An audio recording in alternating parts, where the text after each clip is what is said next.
नमस्कार मित्रांनो, ठरलं तर मग आणि नशीबवान या मालिकांच्या महासंगमच्या आजच्या भागामध्ये मी तुम्हा सर्वांचे अगदी मनपूर्वक स्वागत करते. मित्रांनो, आजच्या या दुसऱ्या भागामध्ये आपल्याला पाहायला मिळतं सायली आता गिरिजाच्या हातावरील मेहंदी पाहते आणि म्हणू लागते, अरे वा, मेहंदी तर छान उजळली आहे, नवऱ्याचं प्रेम जास्तच आहे वाटतं तुझ्यावर. तर गिरिजा म्हणते, ताई अगं तूच तर म्हणाली होतीस ना की हातावर मेहंदी जास्त उजळली म्हणजे सासू सासऱ्यांचंही प्रेम मिळतं. तर आता सायली म्हणू लागते, हो ग, नवऱ्याचं प्रेम मिळालं की आपोआपच सासू सासऱ्यांचंही प्रेम मिळतं, काळजी करू नकोस. तर गिरिजा अस्वस्थ असते आणि गिरिजा सायलीला म्हणते, काय माहित या मेहंदीचा अर्थ नक्की काय असेल. तर आता गिरिजाच्या या बोलण्यावर सायली गिरिजाला म्हणते, असं का बोलतेस गिरिजा, काय झालं आहे. आता गिरिजाच्या मनाची ती घालमेल सायलीला कळालेली असते. गिरिजा अस्वस्थ असते, उदास असते, हे सायलीच्या लक्षात आलेलं असतं. आता गिरिजाला भेटण्यासाठी तिचे बाबा आणि भाऊ आलेला असतो. आता मोनू जोरातच तायडे अशी हाक मारताच गिरिजा लगेच खुश होते आणि मोनू धावतच येऊन गिरिजाला बिलगतो. गिरिजा खूप खुश होते आणि आनंदानेच त्याला जवळ घेते. तर त्यानंतर आता गिरिजाचे बाबा गिरिजाला विचारतात, बाळा तू कशी आहेस. गिरिजा मान डोलावत होकार देत म्हणते, बाबा मी ठीक आहे. तर त्यानंतर आता मोनू गिरिजाच्या हातावरील मेहंदी पाहतो आणि म्हणू लागतो, तायडे अगं एकच नंबर. तर आता गिरिजाचे वडील तिच्या हातावरील मेहंदी पाहतात आणि त्यांच्या डोळ्यातील अश्रू काही थांबत नाहीत. त्यांचे डोळे पाणावतात आणि ते गिरिजाचे हातात घेत म्हणतात, बाळा मेहंदी खूप छान रंगली आहे, पण बाळा एकदा का पोरीच्या हातावर मेहंदी रंगली की ती परकी होऊन जाते ग. आता हे शब्द गिरिजाला खूप कठीण वाटत असतात आणि हे सगळं काही बोलत असताना तिच्या बाबांनाही खूप वाईट वाटत असतं. तर गिरिजा म्हणू लागते, बाबा तुम्ही असं का म्हणताय. आपल्या मुलीचं लग्न होणार या भावनेनेच गिरिजाच्या वडिलांचे अश्रू दाटून आलेले असतात. तर आता गिरिजा आपले अश्रू बाजूला करते आणि अश्रू पुसतच आता बाबांना म्हणते, बाबा अहो ओळख करून द्यायची राहूनच गेली, ही सायली ताई. आता सायली म्हणते, काका नमस्कार करते हा. असं म्हणत सायली आता गिरिजाच्या वडिलांना नमस्कार करते. तर ते आशीर्वाद देत म्हणतात, सुखी राहा बाळा. तर त्यानंतर मोनू स्वतःच आपली ओळख करून देत म्हणतो, मी मोनू, तायडीचा छोटा भाऊ. तर आता सायली म्हणू लागते, हो का, मग मी तुझ्या तायडीची मोठी बहीण सायली ताई. तर आता मोनू म्हणतो, म्हणजे दोन दोन ताई झाले, तर ताई आणि तायडी. असं म्हणत आता सर्वच जण हसू लागतात. तर आता गिरिजाचे वडील गिरिजाला म्हणतात, अरे देवा, ज्याच्यासाठी आलो ते राहूनच गेलं. असं म्हणत आता ते खूप रडत असतात. गिरिजा म्हणते, काय झाले बाबा.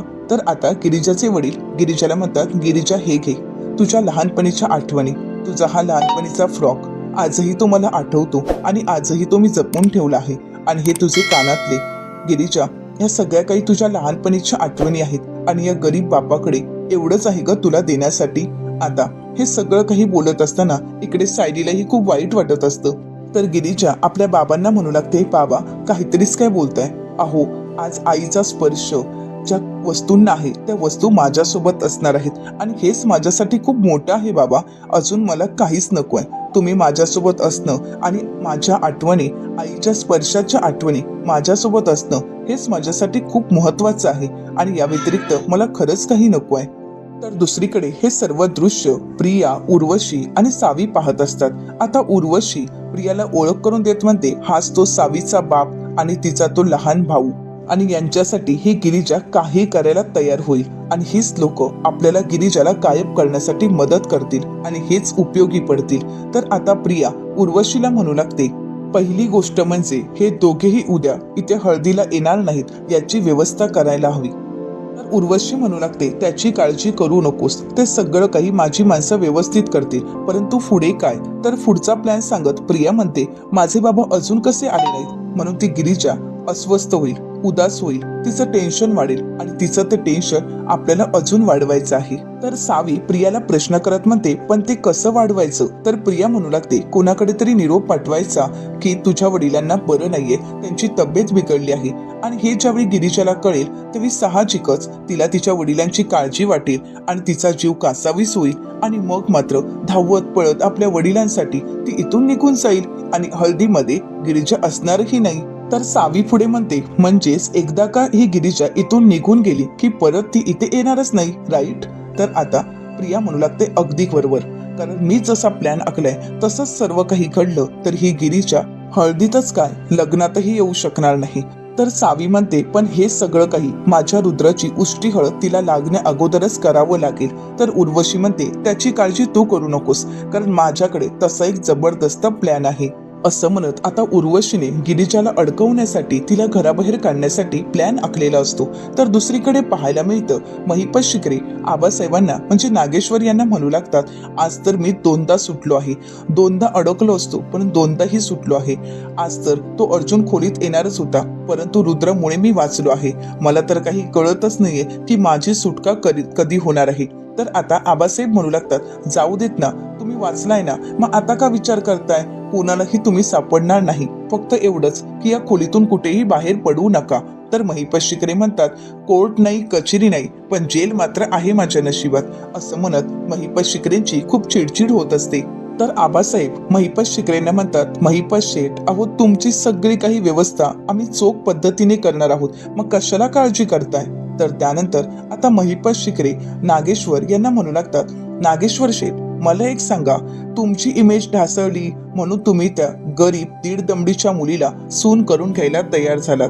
असो, तुम्ही तुमच्या इमेज जपण्यासाठी हे सगळं काही करताय, परंतु अशा गरीब मुलीला तुम्ही सून करून घेताय, ही गोष्ट काही आपल्याला पचलेली नाही. तर आता नागेश्वर महिपत शिकरेंना म्हणू लागतात, कशाला पचवायचं, मग 6 महिने चगळायचं आणि मग. असं म्हणत आबासाहेब शांतच होतात. तर महिपत शिकरे म्हणतात, मग म्हणजे नक्की काय ठरवलंय तुम्ही?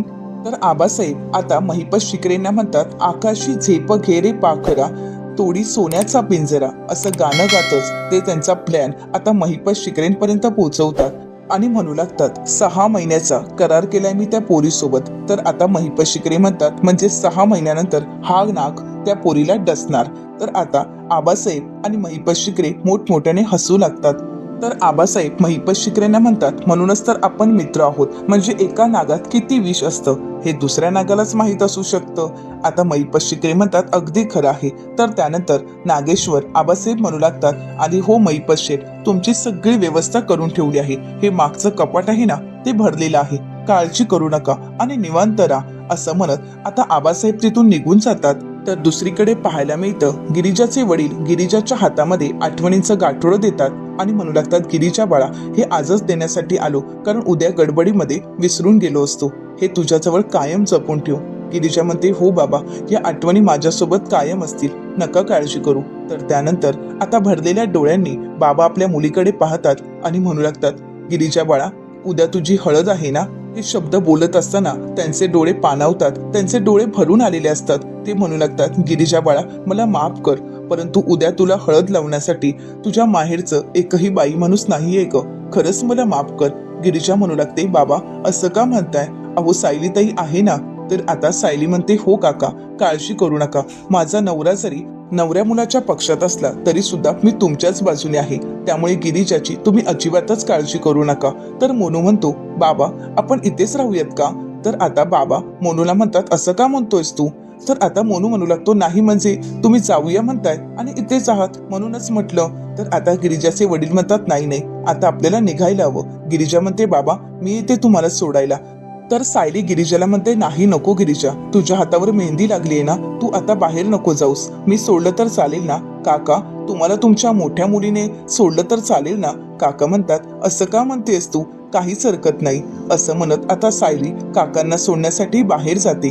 तर इकडे गिरिजा तिच्या लहानपणीच्या वस्तू पुन्हा एकदा उराशी कवटाळत ती त्या वस्तू रूम मध्ये घेऊन येते. आता गिरिजा त्या पिशवीतील त्या वस्तू बाहेर काढते आणि तो तिचा लहानपणीचा फ्रॉक पाहते. तिच्या लहानपणीच्या आठवणी जाग्या होतात.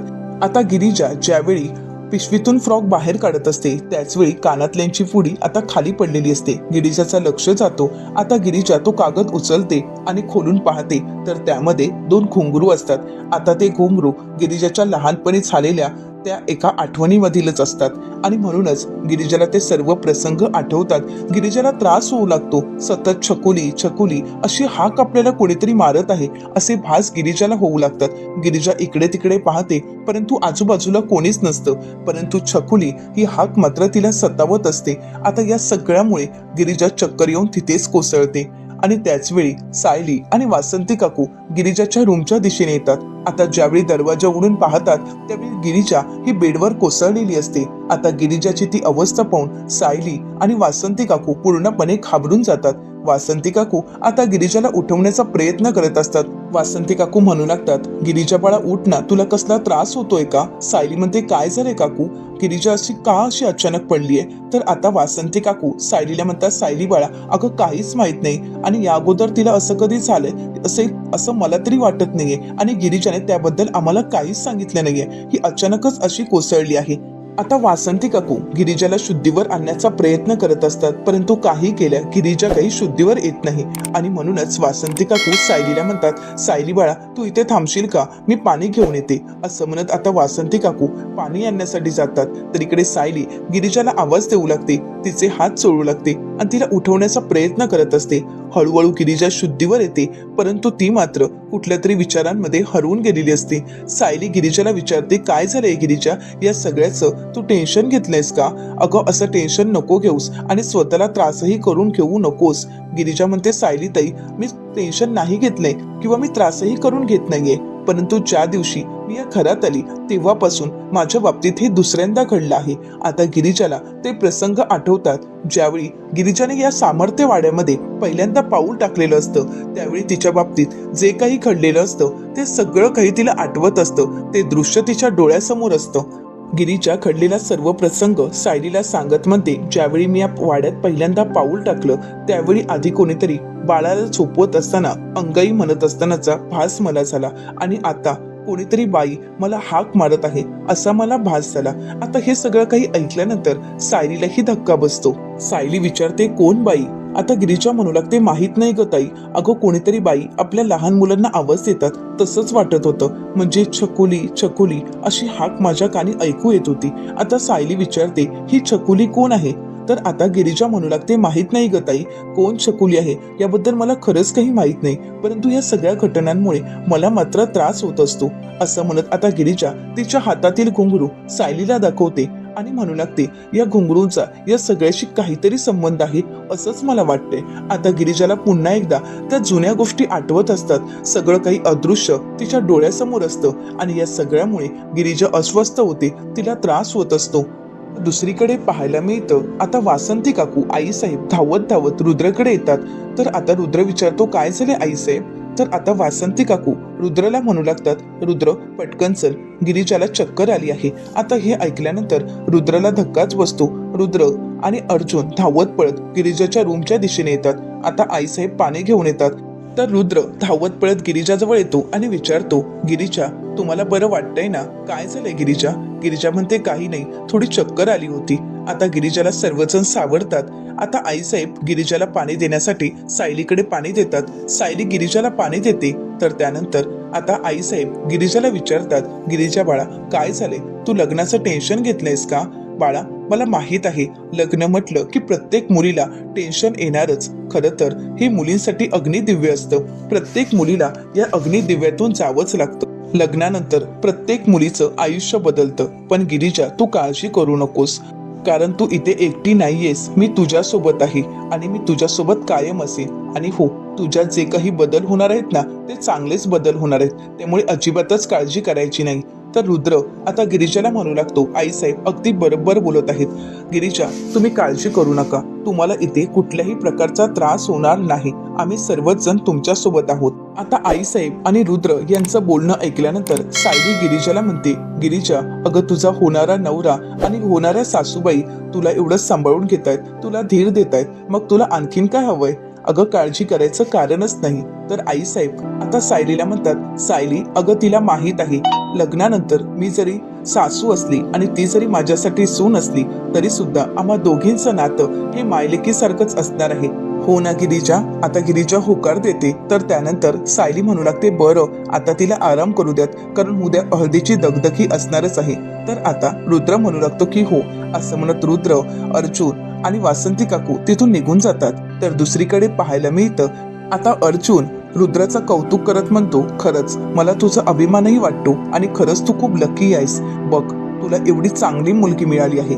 तर रुद्र म्हणू लागतो, हो ना, खरंच मी नशीबवान आहे, कारण माझं जिच्यावर प्रेम आहे तीच माझ्या आयुष्यात येणार आहे. मी जिच्यावर प्रेम केलं तिच्यासोबत माझं लग्न होणार आहे. तर आता अर्जुन रुद्रला म्हणतो की हो, तू जिच्यावर प्रेम केलेस तिच्यासोबत तुझं लग्न होतंय हे तर तुझ्यासाठी आनंदाची बातमी आहेच. परंतु खरं सांगायचं तर गिरिजा खरंच खूप चांगली मुलगी आहे आणि अशी मुलगी तुला तुझी आयुष्यभरासाठी साथीदार म्हणून मिळत आहे. रुद्र पण एक विचारू का, खरंच गिरिजा हे सगळं काही मनापासून करतेय का? म्हणजे ह्या लग्नासाठी तिने अगदी खरंच मनापासून होकार दिलाय का, की काही वेगळं कारण तर नाहीये ना? तर रुद्र आता हे ऐकल्यानंतर अर्जुनला प्रश्न करत म्हणतो, का रे तू असं का म्हणतोयस आणि तुला असं का वाटतंय? तुला असं काही वाटतंय का की गिरिजा तुम्हाला काही म्हणाले आहेत का?